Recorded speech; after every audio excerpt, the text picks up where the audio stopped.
भोजपुरी हंगामा छपरा स्टार मुकेश मुस्की के आवाज में हम ड्राइवर भतार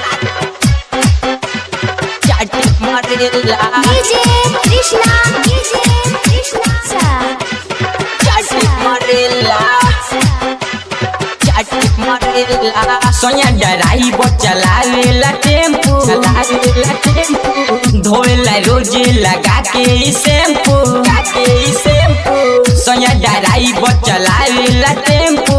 धोएला रोज लगा के शैम्पू धोके क्लच मारे जब ब्रेक धोके क्लच मारे जब ब्रेक पूरा एक्सीलेटर झरेला हम ड्राइवर भतार सखी चाटी मारेला हम ड्राइवर भतार सखी चाटी मारेला सोया ड्राइवर चलावेला टेम्पू धोएला रोज लगावेला शैम्पू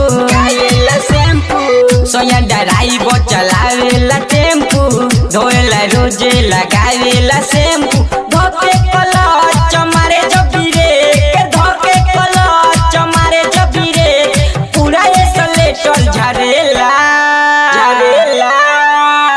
हम ड्राइवर भतार सखी चाटी मारेला हम ड्राइवर भतार सखी चाटी मारेला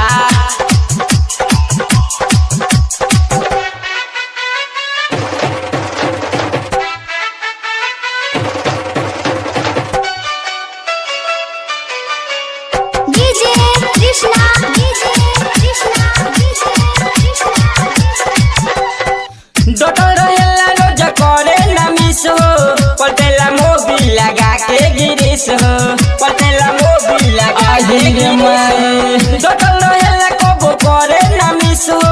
पलटेला मोबिल लगा के गिरिस हो ऊंचाया खलाई तो खूबे फनाए चली जवानिया के फायदा उठाए ऊंचाया खलाई तो खूबे टपाए चली जवानिया के फायदा उठाए एक गो रहिया रोजे ले जाला एक गो रहिया रोजे ले जाला कहियो ना मुना हरेला हम ड्राइवर भतार सखी चाटी मारेला हम ड्राइवर भतार सखी चाटी मारेला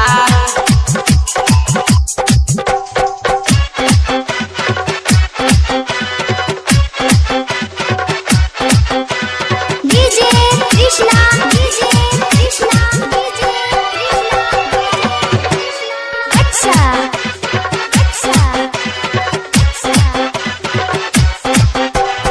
ड्राइवर सैया सखी हमार मिला नया चीज के कदेला ढीला नया चीज के कदेला सखी ड्राइवर सैया सखी हमार मिला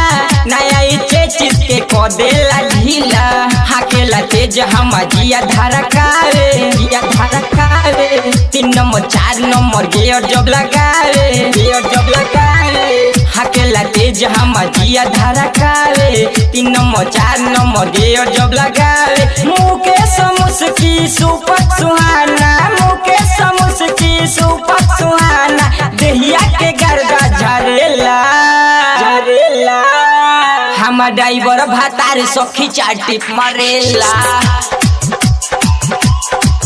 सखी ड्राइवर भतार रोज चाटी मारेला Mixed by VR Recordings.